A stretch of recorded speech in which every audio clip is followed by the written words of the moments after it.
আমি এখন যে প্রশ্নটা করব সেটা হলো, আপনি গতকাল বলেছিলেন, একটা উদ্ধৃতি দিয়েছিলেন যে এক জায়গায় সর্বশক্তিমান ঈশ্বর বলেছেন, তোমরা আমার কোনো প্রতিমা তৈরি করবে না, এমন রূপক বানাবে না যেটা আছে স্বর্গের উপরে অথবা পৃথিবীর উপরে অথবা পাতালে, কারণ আমি তোমাদের প্রভু খুবই প্রতিহিংসাপরায়ণ। এখন আপনার কি এটা মনে হয় না যে মানে এটা খুব হাস্যকর হয়ে যায় না যে ঈশ্বরের মধ্যে প্রতিহিংসা আছে অথবা এ ব্যাপারে তিনি ঈর্ষান্বিত হচ্ছেন? আমার ধারণা ছিল এই অনুভূতিগুলো শুধু মানুষেরই থাকে। ঈশ্বর হিংসা করছে, ঈর্ষা করছে, আমার মনে হয় না ঈশ্বর কখনো এভাবে চিন্তা করেন। সুন্দর প্রশ্ন করেছেন, আর আমি আপনার সঙ্গে একমত। ঈশ্বর কেন ঈর্ষা করবেন এই কথাটা বলা হয়েছে বাইবেলে।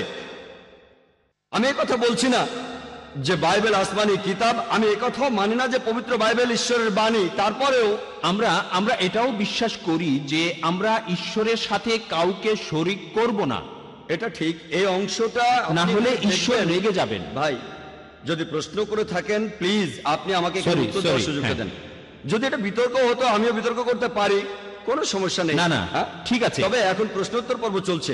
ওকে, প্লিজ আপনি প্রশ্নটা করেন, তারপর আমার উত্তরটা শোনেন। যদি আমার কথার ভেতরে আপনি কথা বলেন, আমি হয়তো কিছু মনে করছি না, তবে এটা হবে বিতর্ক, পরে এক সময় সেটা করা যাবে। I am sorry. ঠিক, আপনি প্রশ্ন করেন, আরেকটা প্রশ্ন করেন, আমি সেটা শুনবো। তবে কথা বলতে থাকলে সেটা হয়ে যায়, হ্যাঁ আমি বুঝতে পারছি, অনেকটা বিতর্কের মতো, সেটাও করা যায়। আর বিতর্কের সময় থাকে 15 মিনিট।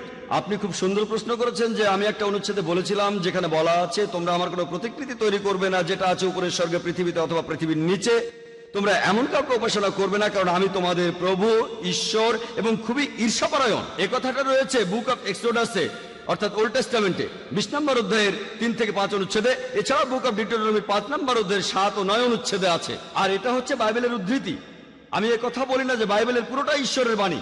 এই অনুচ্ছেদটার প্রথম অংশের সাথে আমি একমত, ঈশ্বরের কোনো প্রতিকৃতি নেই, কিন্তু দ্বিতীয় অংশ বলছে ঈশ্বর ঈর্ষাপরায়ণ। আমি কথা মানি না এই দ্বিতীয় অংশটা। তাই এই প্রশ্নটা আপনি করবেন কোনো খ্রিস্টানকে, আমাকে না। আমি এখানে বাইবেলের সবকিছু সমর্থন করছি না। কোরআনের সাথে মিল থাকলে সমর্থন করব, মিল না থাকলে সমর্থন করব না। তাই আমি আপনার সঙ্গে একমত যে ঈশ্বরের এখানে ঈশ্বরান্বিত হওয়াটা অস্বাভাবিক। আশা করি উত্তরটা পেয়েছি। كذبت عاد المرسلين إذ قال لهم أخوهم هود ألا